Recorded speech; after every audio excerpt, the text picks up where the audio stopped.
He wanted back into our daughter's life, oblivious to the fact that I'd spent 2 years meticulously planning his permanent exit. But even the most ironclad strategies can have a fatal flaw, especially when betrayal comes from within the walls you've built. 14 times.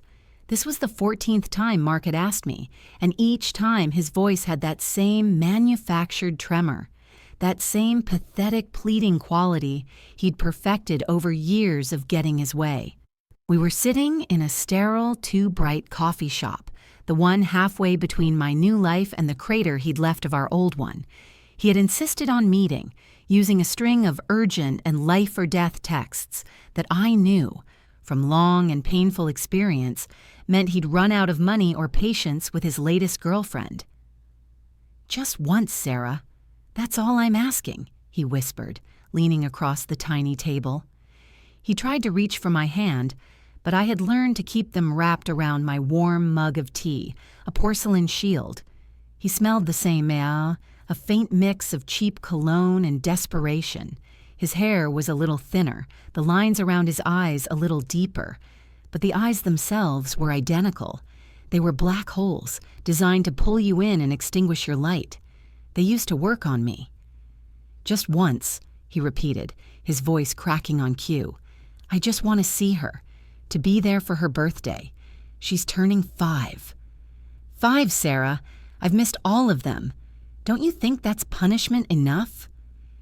I took a slow, deliberate sip of my tea, letting the hot liquid anchor me to the present. The Sarah he was talking to, the one who would have dissolved into a puddle of guilt and misplaced empathy, had died 2 years ago.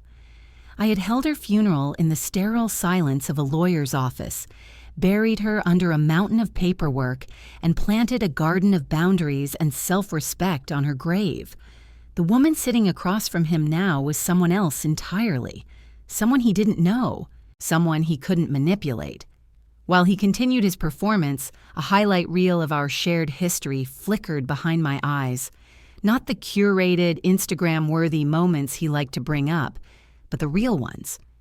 The night he left, the door slamming shut behind him with a finality that echoed through the empty nursery. The stack of unpaid bills I found in his desk drawer. The single dismissive text message I received 3 days later. "This isn't working. I'm not cut out for this." This was fatherhood. This was our daughter, Lily, all of 3 weeks old, sleeping soundly in her crib, oblivious to the fact that her world had just been shattered. "I'm a different man now," he insisted, his voice dropping to a conspiratorial hush. "I've been going to therapy. I've got a steady job. I need my little girl. She needs her dad."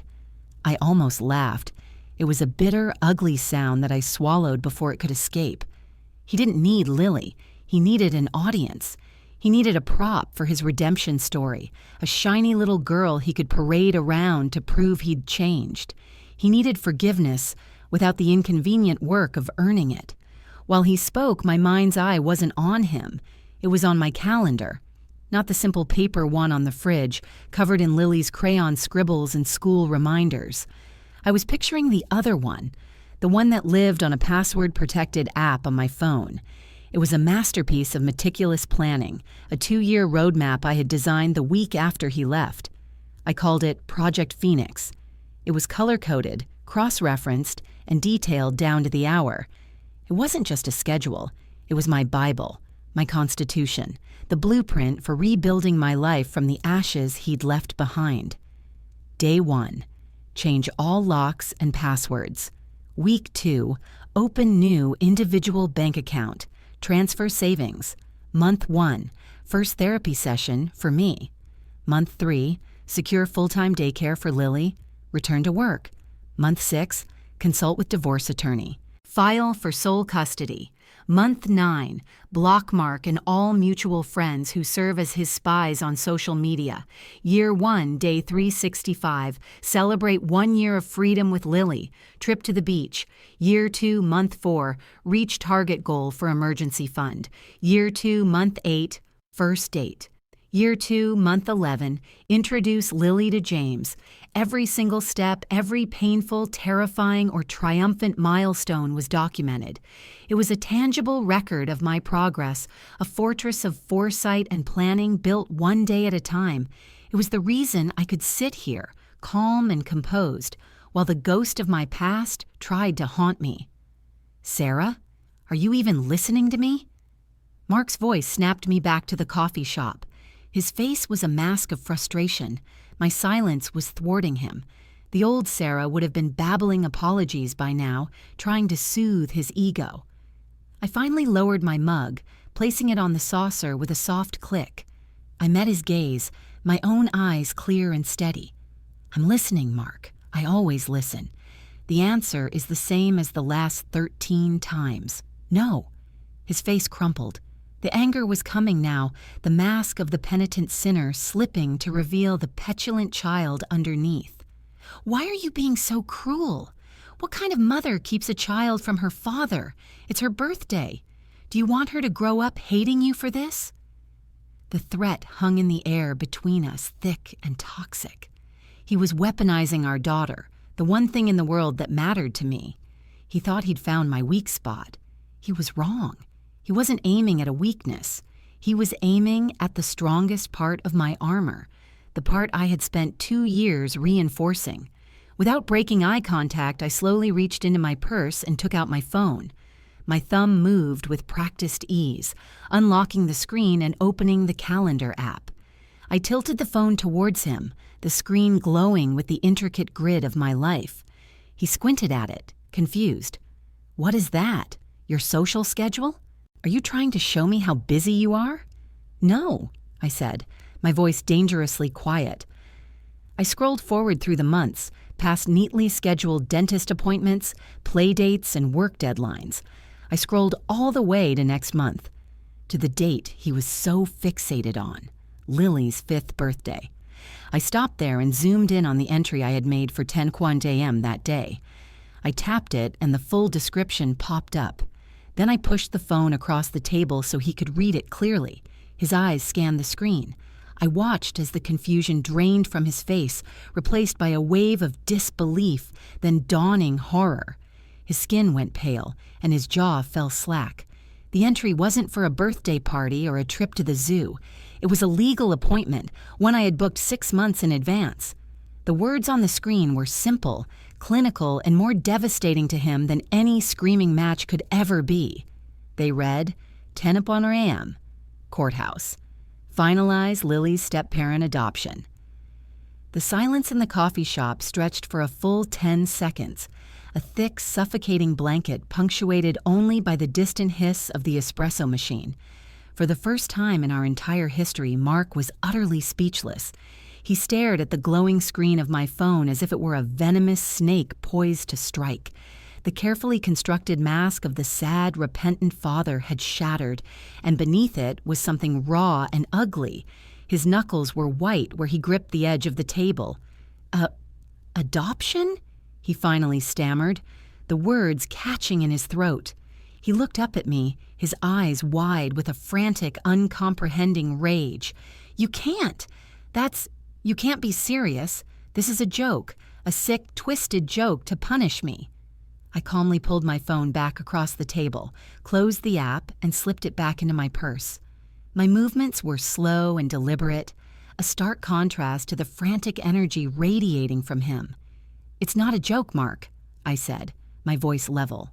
"It's the final entry on a very long to-do list." "Who is he?" he snarled, his voice no longer a whisper. A woman at the next table glanced over, her brow furrowed with concern. "Who is this guy you think can just waltz in and take my place? Is it the one from your beach trip photos? The ones you blocked me from seeing but my cousin showed me anyway?" So he'd had his spies. I wasn't surprised. That was also factored into the plan.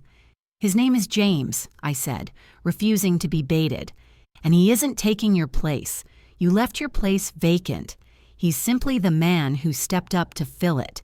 He's the man who teaches Lily how to ride her bike. He's the one who held her hand all night in the emergency room when she had that bad fever.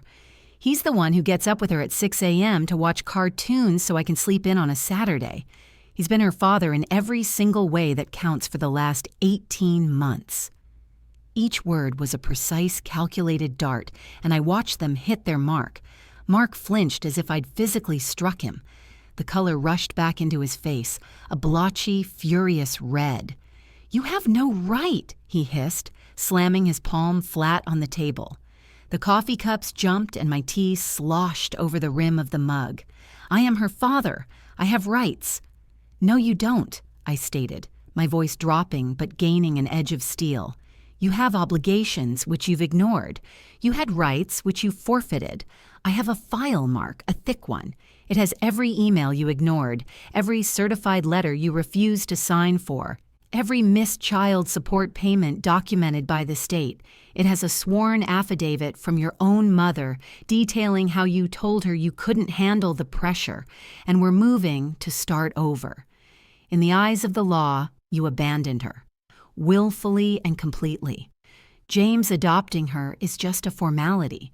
Your consent isn't even legally required." This was it, the final, unassailable truth. The culmination of 2 years of meticulous legal preparation. I had built a case against him so solid, so undeniable, that he was nothing more than a ghost in our lives, a biological footnote. He stared at me, his mouth opening and closing like a fish, but no sound came out. He was finally, truly, seeing the woman I had become. Not the weeping girl he'd abandoned, but a strategist who had outmaneuvered him at every turn. He hadn't been dealing with a wounded ex-girlfriend. He'd been fighting a war he didn't even know was being waged, and he had already lost. His fury collapsed into a desperate, pathetic plea. "Sarah, please," he whimpered, the tears now genuine, hot tears of rage and self-pity. "Don't do this. I'll pay. I'll get the money, I swear. I'll pay every cent I owe. Just don't take her from me. Don't erase me." "You were already erased, Mark," I said softly, the last embers of pity I might have felt for him dying out. "You erased yourself. This is just signing the paper. Lily deserves a father whose name is on her birth certificate. A father who won't disappear. She deserves the security of knowing James will always be there, legally and in every other way. This isn't about punishing you, it's about protecting her." He pushed his chair back with a screech that made everyone in the coffee shop turn to look. He stood up, his whole body trembling. I braced myself for a shouting match, for him to flip the table, for a scene that would get us thrown out. But he didn't. He just stood there, staring down at me with an expression that curdled my blood. The desperation was gone, replaced by a cold reptilian hatred. He leaned down, his face just inches from mine, his voice a low, venomous whisper that was somehow more terrifying than any shout. "You think you're so smart," he breathed, the words dripping with malice. "You and your perfect plan, your little color-coded calendar. You think you've thought of everything." He straightened up and gave a small, cruel smile that didn't reach his dead eyes. "But you forgot one thing. You forgot to ask Lily what she wants." A cold dread washed over me. "What are you talking about?" He laughed, a short, sharp, ugly sound. "Oh, you didn't know?" he said, his smile widening. "I wasn't asking to see her on her birthday for the first time. I was asking to see her again." He picked up his jacket from the back of the chair and slung it over his shoulder. As he turned to walk away, he glanced back at me, delivering the final, devastating blow. "Your security is a joke. I've seen her 3 times in the last month, at her daycare playground. She recognized me right away. She even gave her real daddy a hug." The air in my lungs turned to ice. His words hit me with the force of a physical blow, knocking the breath from my body and leaving a ringing in my ears. The carefully constructed walls of my fortress, the meticulously planned life I had built brick by painstaking brick, suddenly felt like they were made of sand. The coffee shop, the other patrons, the street noise outside, it all faded into a muffled, distant hum. All I could see was his smug, triumphant smile as he walked away. All I could hear was his claim echoing in the cavernous silence of my shock. I've seen her 3 times.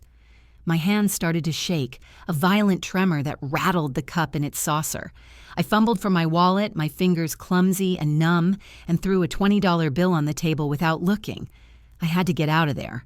I had to get to Lily. My mind was a maelstrom of panic and disbelief. How? Where? The daycare playground? I had vetted that daycare with the precision of a Secret Service agent. I knew the director, Mrs. Gable, personally. I had walked the perimeter, checked the gate latches, memorized the pickup and drop-off protocols. The playground was fenced, secure. Visitors had to be buzzed in through the main office. It was impossible. He was lying. He had to be lying.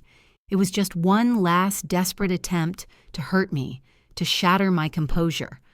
But as I stumbled out onto the street, the cold autumn air a slap in the face, a seed of doubt began to sprout, cold and poisonous in the pit of my stomach. Mark was a master manipulator, a pathological liar, but this felt different. There was a chilling specificity to his claim, a gleam of genuine victory in his eyes that I couldn't dismiss. He knew he had landed a critical hit. My car felt like a stranger's as I slid into the driver's seat. I gripped the steering wheel so tightly my knuckles turned white, my mind racing through possibilities. Had he climbed the fence?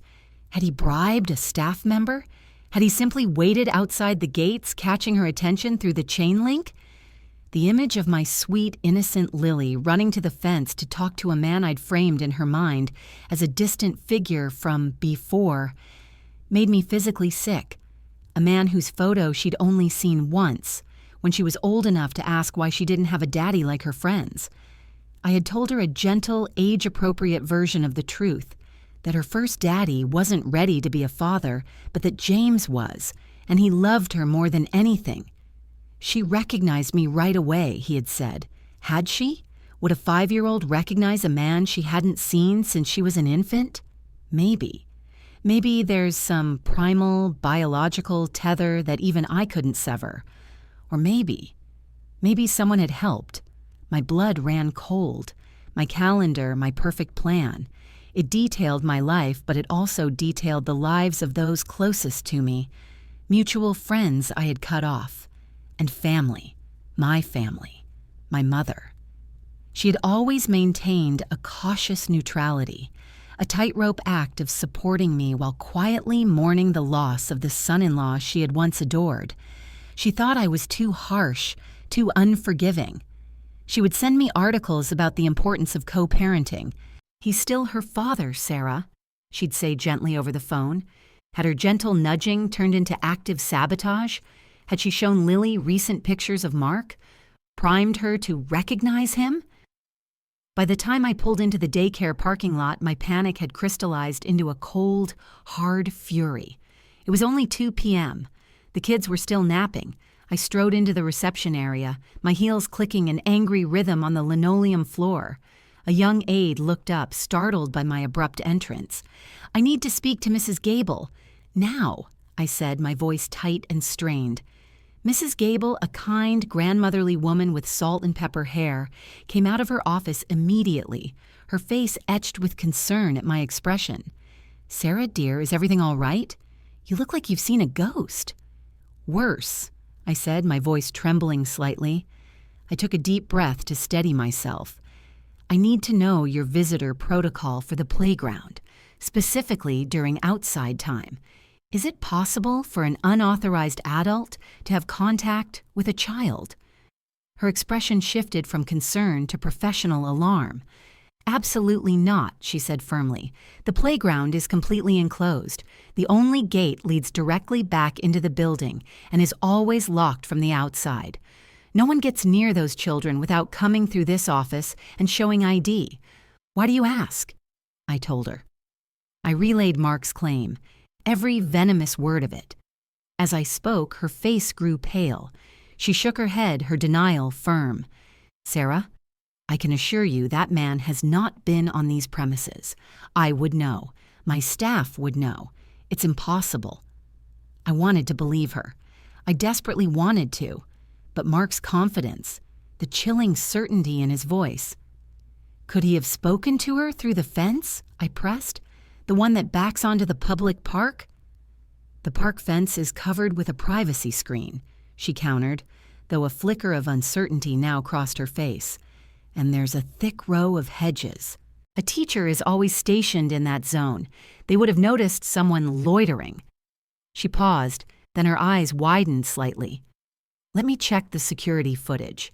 We have a camera that covers that entire fence line.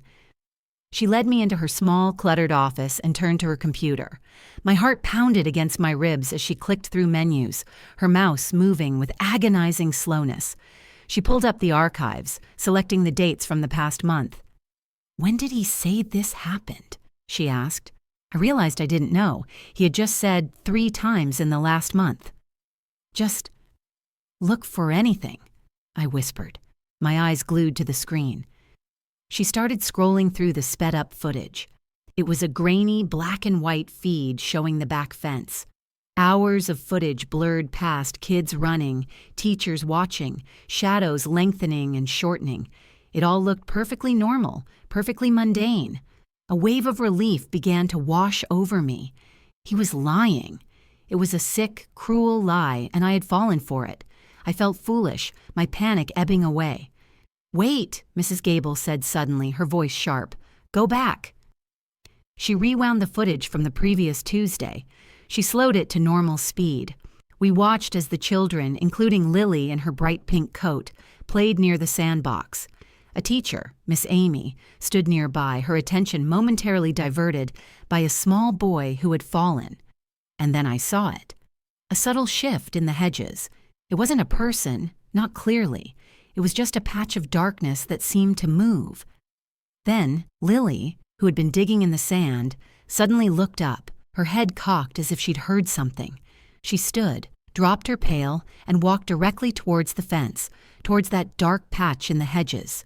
She stood there for a full minute, her small body obscuring our view of the fence itself. She seemed to be talking. Her lips were moving. Then, just as Miss Amy turned back around, Lily scurried back to the sandbox. My blood turned to ice water. It was real. He had been there. My meticulously planned world was not secure. It had been breached. Mrs. Gable was already on the phone, her voice a furious, controlled whisper as she spoke to her security company. But I wasn't listening. My mind was reeling, replaying that grainy image. Lily talking through the fence. My gaze drifted from the computer screen to the corkboard on Mrs. Gable's wall. It was covered with schedules, notices, and children's artwork, and pinned right in the center was a brightly colored flyer, one that had been sent home in Lily's backpack a month ago. A flyer I had barely glanced at before pinning it to my own fridge.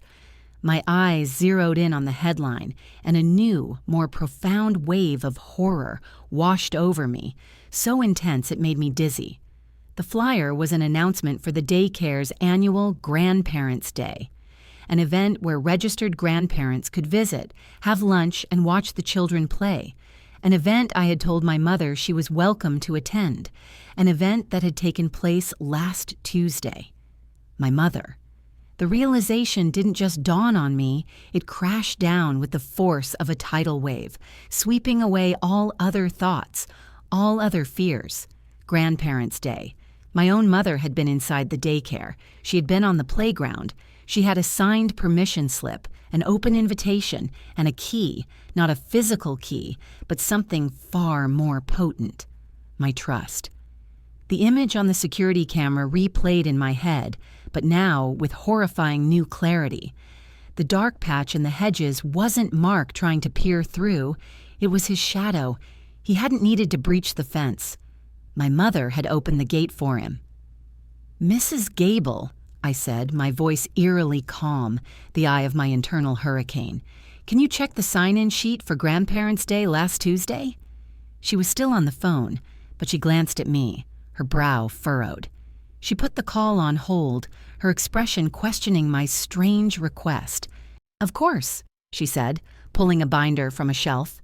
She flipped through the pages, her finger running down the list of names. Here it is. We had a wonderful turnout. Let's see. Miller, Jones, here you are, Peterson, Lily Peterson, signed in by Eleanor Vance. Eleanor Vance, my mother. I stared at the name on the page, the familiar looping script of her signature, a damning piece of evidence. Was she alone? I asked, my throat tight. Mrs. Gable looked back at the log. It says, guest. Eleanor Vance and guest. She brought a friend, I suppose. We don't require IDs for guests of approved guardians or grandparents. We assume they can be trusted. The naive innocence of that assumption hung in the air, a testament to a world I no longer lived in, a world where mothers didn't betray their daughters, a world where a guest pass wasn't a weapon. The scene played out in my mind with cinematic horror. My mother, smiling her charming, disarming smile at the front desk. "This is my friend, John," she would have said, using a fake name for Mark. She would have vouched for him. And why wouldn't they believe her? She was Lily's grandmother. I felt a surge of nausea so powerful I had to grip the edge of the desk. She hadn't just shown Lily a picture. She hadn't just talked him up. She had smuggled my enemy into the heart of my daughter's sanctuary. She had orchestrated a secret reunion, positioning Mark at the edge of the playground like a predator, whispering to his daughter through the bushes while my mother provided the perfect distraction. She recognized me right away, he'd boasted. Of course she did. My mother had probably spent the week telling her stories, showing her photos, priming her for the arrival of her real daddy. She hadn't just betrayed me, she'd actively conspired against me. She had used my child as a pawn in her misguided crusade for a family ideal that had never even existed. I thanked Mrs. Gable, my voice a hollow echo of itself, and walked out of the daycare in a daze. The drive to my mother's house was a blur. I don't remember the traffic or the turns. My entire being was focused on a single point of incandescent rage. My plan, Project Phoenix, had been built to defend against external threats. I had fortified my life against Mark, but I had never considered that the attack would come from within my own command center. I had built walls, but my own mother had unlocked the door and let the monster in. When I arrived, her car was in the driveway. I didn't knock. I used the emergency key she had given me years ago, another symbol of misplaced trust, and let myself in. The house smelled of lavender and baked bread, a wholesome facade for the rot that lay beneath.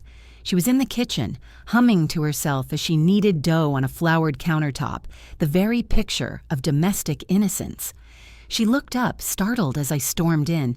"Sarah, goodness, you scared me. What a surprise. To what do I owe the—" "Don't," I cut her off, my voice shaking with a fury I could barely contain. "Don't you dare pretend you don't know why I'm here." Her smile faltered. A flicker of guilt, quickly masked by defiance, crossed her face. "I don't know what you're talking about." "Grandparents' Day," I said, the words like stones in my mouth. "Your guest, Mom. Who was your guest?" The color drained from her face.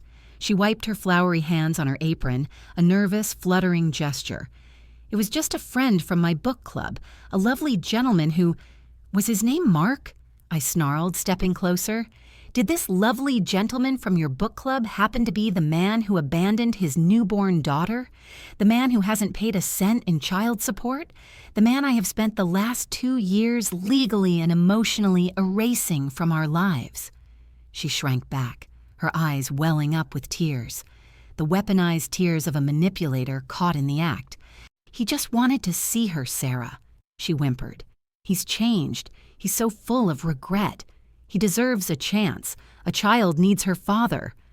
"A child needs to be safe," I roared, the sound ripping from my throat, raw and painful.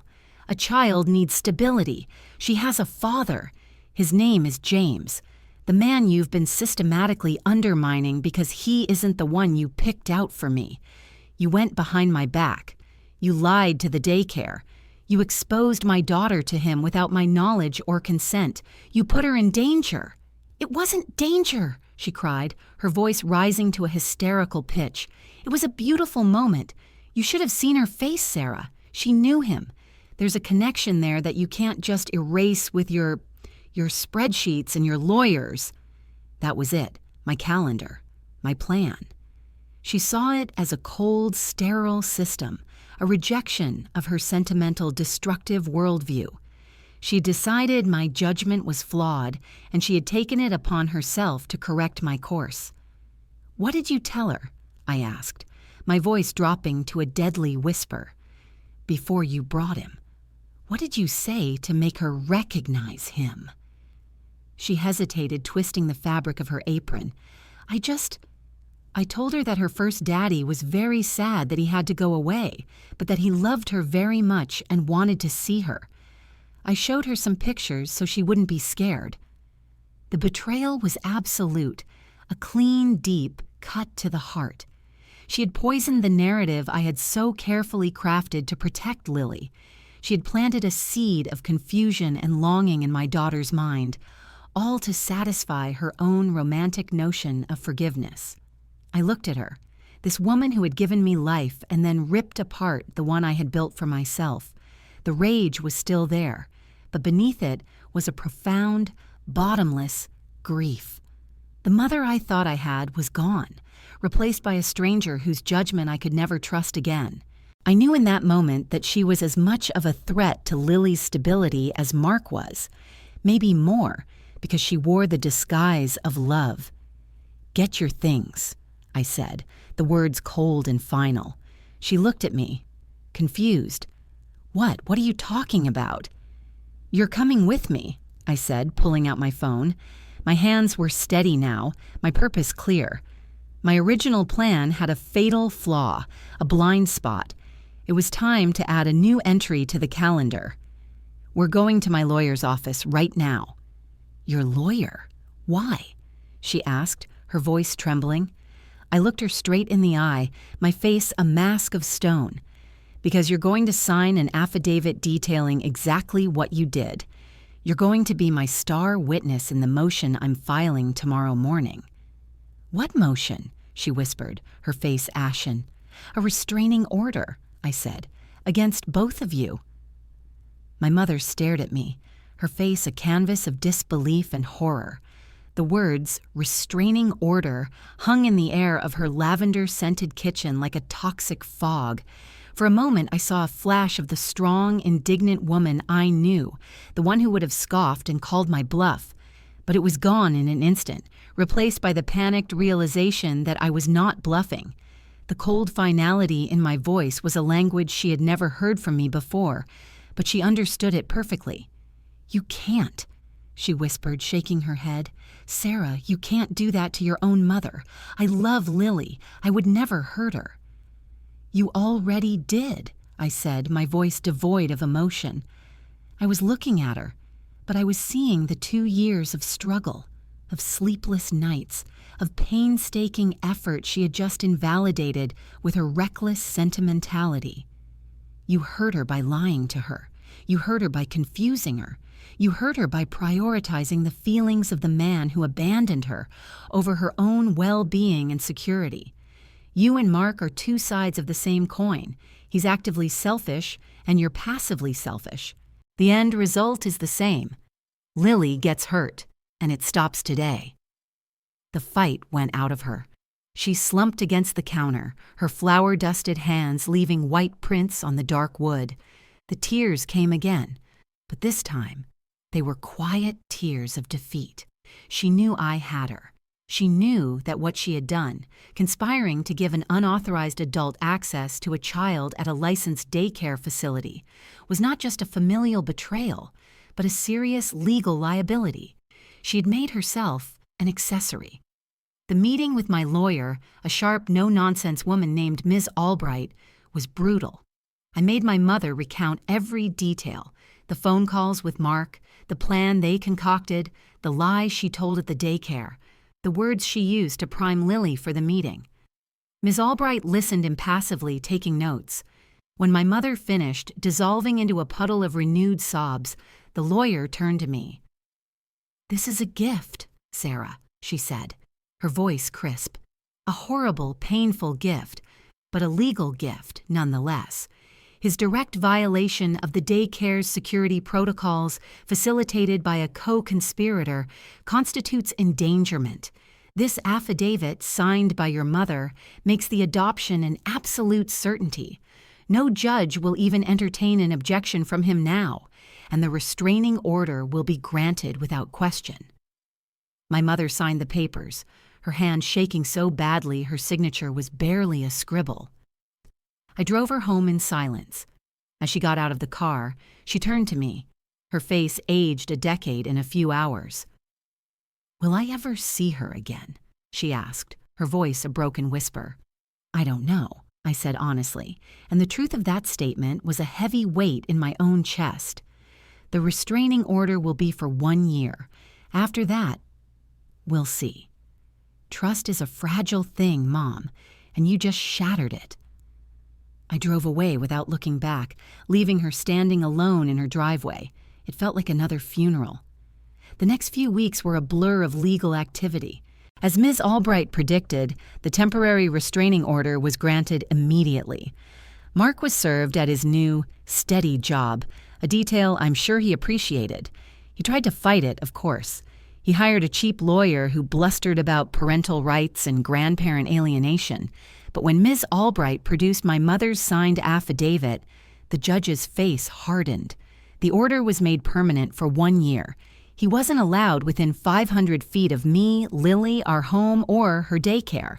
My mother was included in a separate but identical order. The fortress was secure again, the breach sealed. The most difficult part was talking to Lily. I sat down with her and James, who had been my rock through all of this, his quiet strength a constant reassurance. We explained in simple 5-year-old terms that her first daddy, Mark, was not a safe person, that he had broken important rules and that we couldn't see him. We told her that Grandma Eleanor had helped him break the rules and that she needed a long time out to think about why that was wrong. Lily cried. She was confused and she missed her grandma. It broke my heart, but I held her and reminded her that she was loved, she was safe, and that James and I would always be there to protect her. It was a wound, but it was a clean one. It would heal. The day of the adoption hearing arrived a month later. It was Lily's 5th birthday. Mark didn't even show up. His lawyer had already informed him it was a lost cause. The courtroom was quiet and formal. James stood beside me, his hand resting protectively on my back. Lily, in a new birthday dress, sat between us coloring in a book. The judge, a kind-faced woman with warm eyes, reviewed the final paperwork. She looked at Mark's long history of abandonment. She read my mother's affidavit. Then she smiled down at us. "In my years on this bench," she said, "I have rarely seen a case so clear-cut. It is my honor and my great pleasure to grant this petition for step-parent adoption." She looked at James. "Congratulations, Dad." Tears streamed down my face, but for the first time in years, they were tears of pure, unadulterated joy. James knelt down and scooped Lily into his arms, burying his face in her hair. "Happy birthday, my sweet girl," he whispered, his voice thick with emotion. Lily giggled and threw her arms around his neck. "You're my real daddy forever now," she squealed. That night, we had a small party at home. We had cake and presents, and Lily was surrounded by the family we had built. James's parents, our close friends, the people who had supported us unconditionally. As I watched Lily blow out the 5 candles on her cake, her face glowing in the warm light, I pulled out my phone. I navigated to my calendar. Project Phoenix. I scrolled through the 2 years of color-coded entries, a visual history of my climb out of hell, the therapy sessions, the legal deadlines, the financial goals, the first dates. I scrolled to today's date, to the 10:00 a.m. entry. Courthouse, finalize Lily's step-parent adoption. I smiled, a real deep smile that reached my eyes. Then, with a feeling of profound peace and finality, I tapped the entry and marked it as complete. I scrolled to the very end of the 2-year plan, to the last empty day. I created a new final entry. It wasn't a task or a goal. It was just one word: live. And then I deleted the entire calendar. The plan had served its purpose. I didn't need it anymore. My phoenix had risen.